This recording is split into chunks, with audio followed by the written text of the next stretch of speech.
చేసిన న్యాయవాదిని.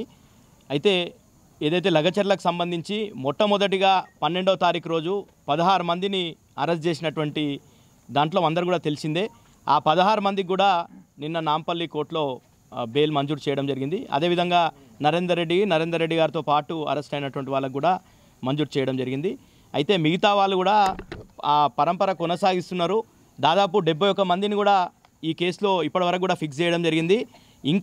ఇంకా కొందరిని కూడా యాడ్ చేస్తారని చెప్పేసి ముఖ్యంగా అక్కడ పోలీస్ వాళ్ళంతా కూడా ఇన్వెస్టిగేషన్ మొత్తం కూడా అక్కడ ముఖ్యమంత్రి రేవంత్ రెడ్డి గారి సోదరుడు ప్రోద్బలంతో ఇన్వెస్టిగేషన్ చేస్తున్నారు. వాళ్ళు ఆయన ఎవరెవరి పేర్లు చెప్తుంటే అక్కడ వాళ్ళ పేర్లను యాడ్ చేస్తూ పోతున్నారు. కాబట్టి ఈ కేసులని పోలీస్ వాళ్ళు కూడా ఇప్పటివరకు విచారణ చేసింది మొత్తం కూడా కక్షపూరితంగా రైతులని ముఖ్యంగా అక్కడ ఉన్నటువంటి బీఆర్ఎస్ పార్టీకి సానుభూతి పరులని మీద మొత్తం కూడా కేసులు పెట్టడం జరిగింది. దీని కోర్టులో స్పష్టంగా అన్నీ కూడా మొత్తం 36 రోజుల తర్వాత నిన్న బెయిల్ మంజూరు చేయడం జరిగింది. ఇంకా ఎవరైతే రైతులు మిగతా వాళ్ళు ఉన్నారో వాళ్ళందరూ కూడా బీఆర్ఎస్ పార్టీ లీగల్ సెల్ తరఫున వాళ్ళందరికీ బెయిల్ తేవడానికి కృషి చేస్తాం. అదేవిధంగా రేపు పొద్దున వాళ్ళు రిలీజ్ అయ్యేటటువంటి వాళ్ళకు కూడా ఇక్కడ స్వాగతం పలకడానికి ఇక్కడ ఉన్నటువంటి సంగారెడ్డి ఎమ్మెల్యే గారు, అదేవిధంగా మాజీ శాసనసభ్యులు, సంగారెడ్డి జిల్లాకు సంబంధించినటువంటి ఎమ్మెల్యేలు అందరూ కూడా పార్టీ నాయకులు అందరూ కూడా వచ్చి రేపు వాళ్ళందరినీ కూడా చాలా కష్టంతో, ఎందుకంటే అందరూ కూడా చూసిన దేశమంతా కూడా దేశంలో ఉండేటటువంటి హెచ్ఆర్సీ కూడా స్పందించి లగచర్లకు రావడం జరిగింది. అదేవిధంగా ఎస్టీ కమిషన్, రాష్ట్రంలో ఉండేటటువంటి ఎస్సీ ఎస్టీ కమిషన్లు అన్నీ కూడా మొత్తం కూడా ఏదైతే ప్రభుత్వం మీద పోలీస్ వాళ్ళ మీద నియంత్రణ చేసేటటువంటి సంస్థలన్నీ కూడా వచ్చి లగచర్లకు వచ్చి చూసిన తర్వాత ముఖ్యమంత్రి రేవంత్ రెడ్డి గారు ఏదైతే బలవంతంగా ఆ భూములు గుంజుకునే ప్రయత్నం చేస్తుండో దాన్ని అందరూ కూడా వ్యతిరేకించారు. దాంతోనే ఫార్మాసిటీని రద్దు చేసినా అని రేవంత్ రెడ్డి గారు ప్రకటించారు. కానీ మళ్ళా ఆ భూములు మాత్రం గుంజుకుంటా అనే విధంగా ఇంకా ఇండస్ట్రియల్ కారిడార్ పేరు మీద గుంజుకునే ప్రయత్నం చేస్తుండు. రైతులందరూ కూడా తీవ్రంగా ప్రతిఘటిస్తున్నారు. కాబట్టి ఇప్పటికన్నా కానీ ఈ అమాయకమైనటువంటి రైతుల మీద, ముఖ్యంగా గిరిజనులు, దళితులు, బలహీన వర్గాలకు సంబంధించినటువంటి రైతుల మీద కేసులు విరమించుకోవాలని చెప్పేసి ఇప్పటికన్నా మేము విజ్ఞప్తి చేస్తున్నాం.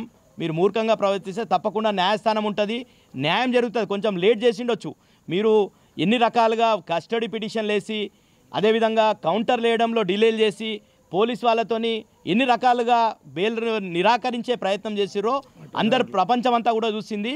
అయినప్పటికీ న్యాయస్థానంలో న్యాయం గెలిచింది. లగచర్ల రైతులకు బెయిల్ రావడం చాలా సంతోషం. తప్పకుండా ఈ రైతుల పక్షాన BRS party, BRS legal cell పోరాటం కొనసాగిస్తూనే ఉంటుంది. జై వికారాబాద్. నేను అయితే గత నెల 13న నరేందర్ రెడ్డి గారు, 12న రైతులు రిమాండ్ కావడం జరిగింది, అరెస్ట్ చేయడం జరిగింది. ఆ రోజు నుంచి మరి ప్రతిరోజు ప్రతి క్షణం కూడా ఏ రూట్ ఉంటే ఆ రూట్లో వారిని విడిపించడానికి ప్రయత్నం చేస్తున్న తరుణంలో ఈ రోజుకు అది ఫలించింది. మరి ఎన్ని కోట్లు తిప్పి ఇక్కడి నుంచి డైరెక్ట్ జిల్లా కోర్టు అని వికారాబాద్కి పోతే వికారాబాద్లో 4-5 డేట్లు ఇచ్చి మరి ఇది మా జ్యూరిడిక్షన్ కాదని చెప్పేసి ఇక్కడ పంపించడం జరిగింది. అందులో భాగంగానే నాంపల్లి స్పెషల్ కోర్టులో వేయడం జరిగింది. ఈరోజు బెయిల్ రావడం జరిగింది.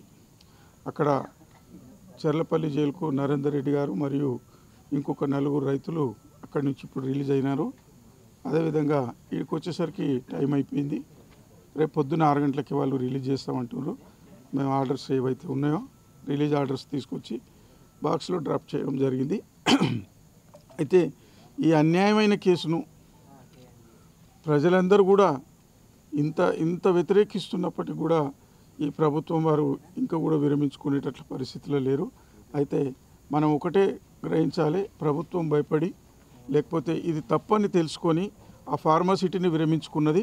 అదేవిధంగా ఈరోజు బెయిల్ వచ్చినట్టుగానే రేపు పొద్దున ఈ కేసు అనేది ఎక్కడ నామరూపాలు లేకుండా విరమించుకుంటుంది. లేదా ఆధారాలు లేని కేసు కాబట్టి కోర్టు కొట్టేసే విధంగా మేము అడ్వకేట్స్, న్యాయవాదులందరూ కూడా పోరాడి దాన్ని కొట్టేయడానికి, ప్రజలకు రైతులకు న్యాయం జరగడానికి ప్రయత్నం చేస్తామని. అయితే ఇందుకు సంబంధించి మీడియా మిత్రులు కానీ మిగతా వాళ్ళందరూ కూడా ఒక పోలీసులు తప్ప అందరూ దీనికి సహకరించినారు. పోలీసులు మాత్రం అత్యుత్సాహం చూపించేసి, ఒక చిన్న ఉదాహరణ చెప్తాను. ఈ జైలుదే ఒక హీరే నాయక్ అనేట ఆయనకు హార్ట్ అటాక్ వస్తే వారు రాత్రిలో ఒకసారి తీసుకొచ్చిండ్రు. తీసుకొచ్చి అక్కడ ఫస్ట్ ఎయిడ్ చేయించుకొని మళ్ళీ తీసుకొచ్చిండ్రు. పొద్దున మళ్ళీ వచ్చింది, మాకు ఇన్ఫర్మేషన్ వచ్చింది, మేము వచ్చినాము అడగనికి, ఫ్యామిలీని తీసుకొని వచ్చినాము. వీళ్ళు తీసుకొచ్చేటప్పుడు ఏదో పెద్ద నేరస్తుని ఉగ్రవాదిని పట్టుకొచ్చినట్లుగా హాత్కడీలు తీసుకురావడం జరిగింది. అంబులెన్స్ కనీసం ఇంత దూరంకు అంబులెన్స్ ఎక్కడికి వెళ్ళి చిన్న ఫోన్ చేసినా వచ్చేటి పరిస్థితులలో కూడా అంబులెన్స్ నిలిపేయకుండా ఈ జైలు అధికారులు పోలీసు వాళ్ళందరూ కూడా దౌర్జన్యంగా తీసుకొచ్చిన పరిస్థితి ఉన్నది. సిఐ గారు అక్కడ ఉండి అసలు భార్యను కూడా అంబులెన్స్ లెక్కనిస్తలేడు, భర్తతో మాట్లాడనిస్తలేడు. ఆ పరిస్థితిని అంతా ఎదిరించి మేము అందులో కూర్చుని పెట్టి అది పంపించడం జరిగింది. అయితే